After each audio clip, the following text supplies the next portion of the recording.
Praise the lord. దేవుని పరిశుద్ధ నామములో అందరికీ వందనాలు. ఈ రోజు దేవుని యొక్క వాక్కు ఇర్మీయా గ్రంథం 18వ అధ్యాయము 4వ వచనం నుంచి దేవుడు సూటిగా నీతో నేరుగా మాట్లాడుచున్నాడు.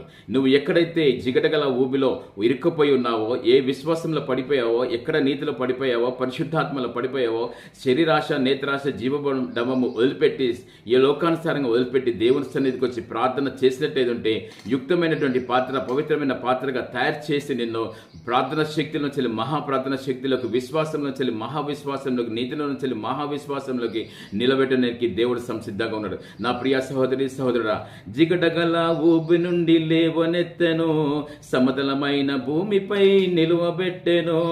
నువ్వు కనుక దేవుని సన్నిధికి వచ్చినట్టే సమతలమైన భూమి మీద నిలబెట్టి ఔన్నత్యమైన పాత్రగా తయారు చేసి, పవిత్రమైన పాత్రగా తయారు చేసి నిన్ను ఆశీర్వదించి దీవిస్తాడు. నా ప్రియ సహోదరి సహోదరుడా, దేవుని సన్నిధికి రా, ప్రార్థించు. ఈ మాటలు విన్న ప్రతి ఒక్కరి హృదయంలో